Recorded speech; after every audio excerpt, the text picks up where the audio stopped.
Good morning. आपण बघणार आहोत दोन महत्त्वाच्या गोष्टींबद्दल. पैकी एक आहे प्रकल्प नियोजन आणि दुसरी आहे प्रकल्प अहवाल. प्रकल्प म्हणजे कोणतीही गुंतवणुकीची एखादी स्वतंत्र योजना असते. ज्या वेळेला आपण प्रकल्प असं म्हणतो त्यावेळी गुंतवणुकीची कोणती तरी एक स्वतंत्र योजना हे आपल्या लक्षात येतं. प्रकल्पामध्ये गुंतवणुकीच्या योजनेला मूर्त स्वरूप प्राप्त करून दिलं जात असतं. प्रकल्प असं ज्यावेळी आपण म्हणतो त्यावेळी कोणती तरी कल्पनेचा भाग ज्यात साधनसामग्री गुंतवल्यावर त्याला मूर्त स्वरूप येतं, ज्यामुळं पृथक्करण आणि मूल्यमापन स्वतंत्र योजना म्हणून आपण करू शकतो. विशिष्ट कालमर्यादेमध्ये आपली जी अगोदर ठरलेली उद्दिष्ट आहेत ती साध्य करण्यासाठी शास्त्रशुद्धपणे शोध घेतलेल्या, विश्लेषण केलेल्या अशा कार्याचा योजनाबद्ध आराखडा म्हणजे प्रकल्प असतो. प्रकल्प ज्यावेळी आपण म्हणतो त्यावेळी तो एखाद्या नवीन कारखान्याचा असू शकतो, एखाद्या उत्पादन संस्थेचा असू शकतो, एखादी इमारत बांधण्याचा असू शकतो, किंवा एखादं रस्त्याच्या बांधकामाचा असू शकतो, पुलाच्या बांधकामाचा असू शकतो. ते सगळे प्रकल्प असतात.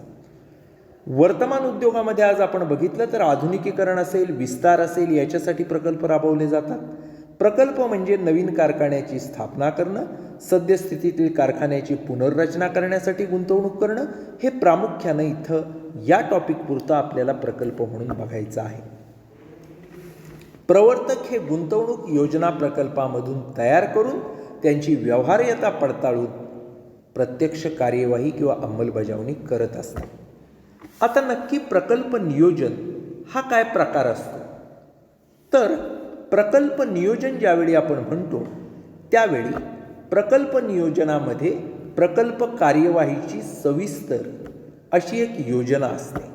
प्रकल्प पूर्णत्वाला नेण्यासाठी मार्ग ठरवण्याचं काम प्रकल्प नियोजनात केलं जात असतं. जर प्रकल्प नियोजन व्यवस्थित केलेलं नसेल तर प्रकल्प यशस्वी होऊ शकत नाही. प्रकल्प नियोजन म्हणजे प्रकल्पाची उभारणी करणं आणि अपेक्षित कार्यवाहीचे केलेले जे तपशीलवार किंवा सविस्तर असं नियोजन असेल त्याला आपण म्हणायचं प्रकल्प नियोजन.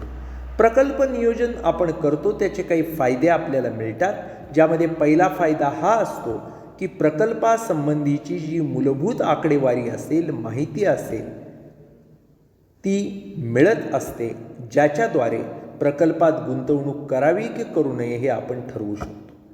दुसरा फायदा हा असतो की उभारणी आणि कार्यवाही या अवस्थांचे योग्य ते सविस्तर आराखडे आपल्याला तयार करता येतात.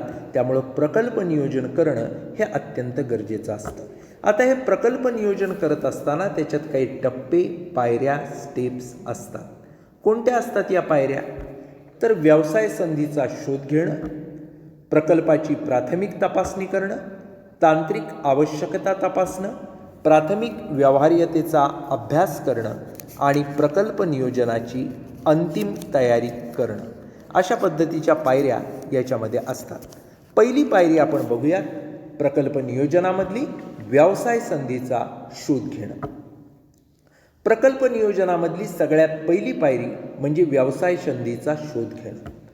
उद्योजकाकडं असलेल्या वेगवेगळ्या नवीन व्यवसाय कल्पनांपैकी एक व्यवसाय संधी निवडणं, तिच्या कार्यवाहीचा निर्णय घेणं म्हणजेच व्यवसाय संधीचा शोध घेणं. त्या ठिकाणूनच प्रकल्प नियोजन या गोष्टीची सुरुवात होत असते. दुसरी जी स्टेप असते ती म्हणजे प्रकल्पाची प्राथमिक तपासणी करणे. प्रस्तावित प्रकल्पाबद्दल सविस्तर माहिती गोळा केली जाते आणि जी माहिती उपलब्ध होईल तिच्या आधारानं व्यवसाय संधीचं पृथक्करण करून प्रकल्पाचं आर्थिक नियोजन असेल, बाजारपेठेतली मागणी असेल, गुंतवणुकीची रक्कम असेल, नफा असेल, त्याचं प्रमाण असेल, या गोष्टींचं मूल्यमापन केलं जातं. प्रकल्पाची प्राथमिक तपासणी यशस्वी होण्यासाठी, यशस्वीता मिळवण्यासाठी गरजेची असते. जर प्रस्तावित प्रकल्प यशस्वी होणार नसतील, नफ्याचं प्रमाण कमी राहणार असेल, तीव्र स्पर्धा सामोरे जावं लागणार असेल तर तो प्रकल्प प्राथमिक अवस्थेत आपण सोडून देता येतो. त्यामुळं प्रकल्पाची प्राथमिक तपासणी करणं हे अत्यंत आवश्यक असतं. त्यानंतरची जी स्टेप असते ती म्हणजे तांत्रिक आवश्यकता अभ्यास, टेक्निकल रिक्वायरमेंटचा अभ्यास करणं. प्राथमिक तपासणीमध्ये जर प्रकल्प चांगला वाटला तर या ठिकाणी प्रकल्पाच्या वेगवेगळ्या आवश्यकतेचा तपशीलवार अभ्यास केला जातो. याच्यामध्ये प्रकल्पाला लागणारी जमीन असेल, यंत्रसामग्री असेल, कच्चा माल, इंधन, वीज, कारखान्यातनं बाहेर सोडायचे त्याज्य पदार्थ वेस्टेज, वाहतुकीची साधनं, मनुष्यबळ, या सगळ्याचा विचार या ठिकाणी केला जातो. प्रकल्पाला लागणारा एकूण खर्च हा सगळ्या घटकांच्या आधारावर काढला जातो. लागणारा खर्च आणि प्रकल्पातनं मिळणारं उत्पन्न यांचा चिकित्सक अभ्यास करून प्रकल्पाला अंतिम स्वरूप दिलं जातं. प्रकल्पाची तांत्रिक आवश्यकता अभ्यासणं हे तांत्रिक सल्लागारांच्या मदतीनं केलं जातं. त्यानंतर असतं ते म्हणजे प्राथमिक व्यवहार्यता अभ्यास, प्रिलिमिनरी फिजिबिलिटी स्टडी. प्रकल्पाच्या तांत्रिक आवश्यकता अभ्यासामधनं सकारात्मक फलित मिळालं की प्रकल्पाची बाजारपेठेतली परिस्थिती तपासून पाहिली जाते. प्रस्तावित प्रकल्पामधनं मिळणारा नफा, मिळणारी मागणी, स्पर्धा हे सगळे घटक प्राथमिकरित्या पडताळले जातात.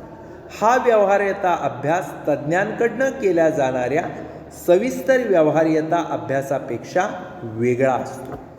त्यानंतर असतं ते म्हणजे प्रकल्प नियोजनामधली अंतिम पायरी. जर प्राथमिक व्यवहार्यता अभ्यासानं प्रस्तावित प्रकल्पाला हिरवा कंदील दिला तर प्रवर्तक त्या प्रकल्पाच्या अंतिम अंमलबजावणीची किंवा तो प्रकल्प रियालिटीमध्ये स्थापन करण्याची योजना आखतात, विचार करतात. प्रकल्प नियोजनाच्या आधारावर प्रकल्प अहवाल तयार केला जातो. त्याच्या अगोदर प्रवर्तकांनी तयार करायला तो घेतलेलाच असतो अहवाल. त्या अहवालामध्ये प्रवर्तक काही महत्त्वाच्या गोष्टी ठरवत असतात, ज्यामध्ये प्रकल्पाच्या अंमलबजावणीची धोरणं असतील, प्रकल्पाच्या कार्यवाहीचं सविस्तर वेळापत्रक असेल, प्रकल्पाच्या उभारणीला लागणारं आवश्यक भांडवल, प्रकल्पाच्या कार्याचा क्रम ठरवणं, प्रकल्प आराखडा आणि प्रक्रिया योजना तयार करणं, अशा अनेक गोष्टी असतात. प्रकल्प नियोजनामध्ये संयंत्र रचना असेल, मार्ग निर्धारण असेल, रस्ते, पाणीपुरवठा, त्याज्य पदार्थाचं विसर्जन, सामान्य अभियांत्रिकी आराखडे, सविस्तर रचना आराखडे, या सगळ्या गोष्टींचा विचार केला जातो. प्रवर्तक या नियोजनात भविष्यात कराव्या लागणाऱ्या संपूर्ण कार्यवाहीचे तपशील तयार करतात आणि त्यामुळं याच्या आधारावरच प्रकल्पाची उभारणी करता येत असते. यानंतरचा जो दुसरा भाग या लेक्चरमधला आपण बघणार आहोत तो म्हणजे प्रकल्प अहवाल. प्रस्तावित प्रकल्प, जो प्रकल्प तयार करायचं ठरलंय त्याचं एकदा का नियोजन झालं की सगळी माहिती लिखित स्वरूपात सादर करणं म्हणजे प्रकल्प अहवाल. प्रवर्तकानं ठरवलेल्या प्रकल्पाचं नियोजन हे सगळ्या दृष्टीनं केल्यानंतर प्रकल्प अहवालामध्ये अनेक गोष्टींचा अंतर्भाव केला जातो. प्रकल्पाच्या भविष्यात अंमलबजावणीसाठी वेगवेगळ्या स्वरूपाच्या परवानग्या मिळवण्यासाठी प्रकल्प अहवाल हा आधार मानला जातो. प्रकल्प अहवाल हा तज्ज्ञ व्यक्तींच्या गटांकडनं तयार केला जातो. या गटामध्ये अभियंते असतात, आर्थिक सल्लागार असतात, कायदेविषयक जाणकार असतात.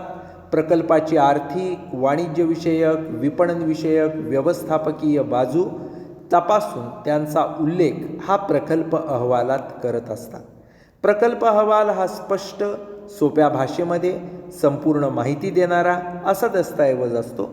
अहवाल आर्थिक परिणामकारक होण्यासाठी वेगवेगळ्या आकृत्या, नकाशे, आलेख, रकाने यांचा वापर केला जातो. प्रकल्प अहवालामध्ये नक्की कोणते मुद्दे असतात तर व्यवसाय संस्थेचं नाव, पत्ता, इतर माहिती, प्रस्तावित प्रकल्पाचा थोडक्यात इतिहास किंवा सारांश, प्रकल्पाचं तांत्रिक घटक जसं की उत्पादन असेल, उत्पादन पद्धती, संयंत्र रचना, प्रकल्पाला गरजेचं असलेलं मनुष्यबळ, प्रकल्पाचा खर्च आणि नफ्याची क्षमता, उत्पादनाचा खर्च, त्यातून मिळणारा नफा, एकूण उत्पन्न, ढोबळ नफा, निव्वळ नफा, gross profit, net profit, total income, ते विपणनाबद्दलची माहिती, प्रस्तावित प्रकल्पाचं राष्ट्रीय महत्त्व, या सगळ्या गोष्टी प्रकल्प अहवालात असतात। आता या प्रकल्प अहवालाचं महत्त्व काय, का तयार करायचा प्रकल्प अहवाल, काय फायदे मिळतात त्यातून, किंवा का गरजेचा असतो प्रकल्प अहवाल?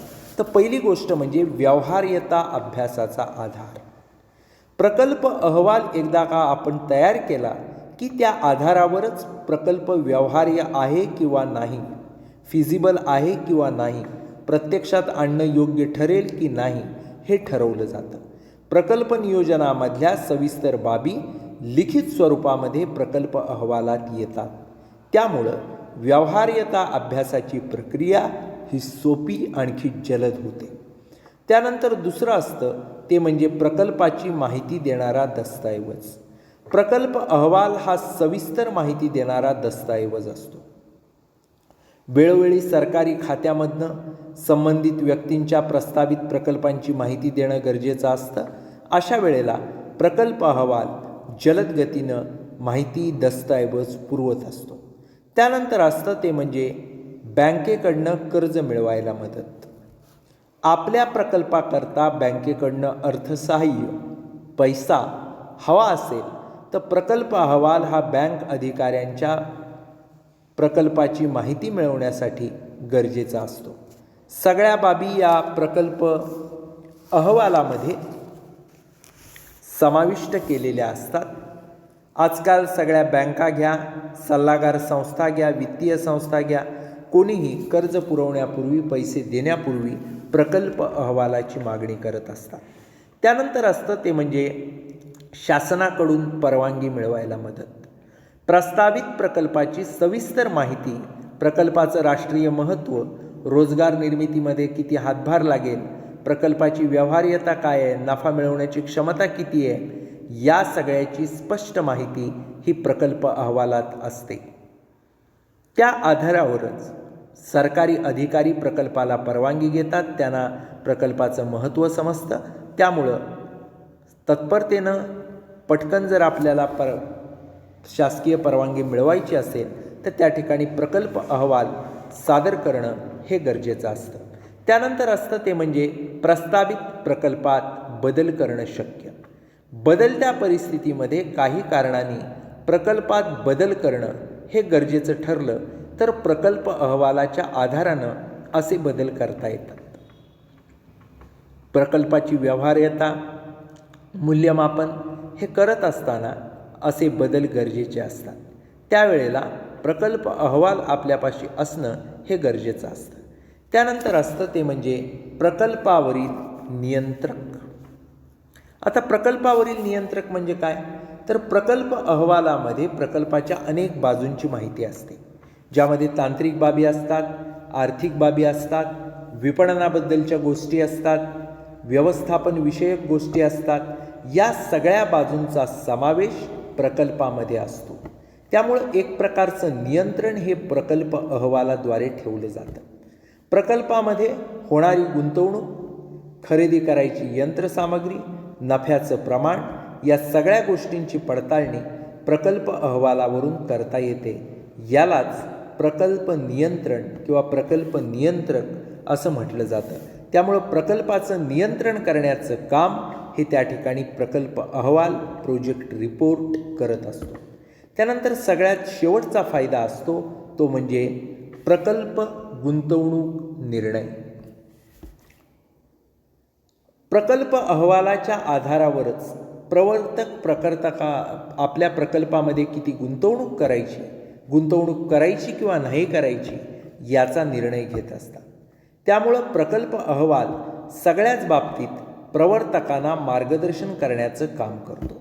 त्यामुळं प्रकल्प अहवालाचं महत्त्व हे प्रकल्पाच्या उभारणीत, कार्यवाहीत अत्यंत महत्त्वाचं, अत्यंत अनन्यसाधारण असं आहे।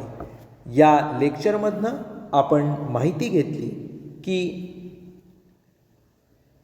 प्रोजेक्ट किंवा प्रकल्प एखादा जर आपण सुरू करत असू नवीन प्रकल्प, तर त्या प्रकल्पाचं नियोजन म्हणजे काय, प्रकल्पाचं नियोजन करत असताना कोणकोणत्या पायऱ्या त्याच्यामध्ये असतात, प्रकल्प अहवाल म्हणजे काय आणि प्रकल्प अहवालात कोणकोणत्या मुद्द्यांचा समावेश होतो, त्याचप्रमाणे प्रकल्प अहवाल तयार करण्यामागची भूमिका, त्याचं महत्त्व, फायदे हे काय आहेत यासंबंधीची सगळी माहिती आपण घेतली. या ठिकाणी आपण थांबूयात.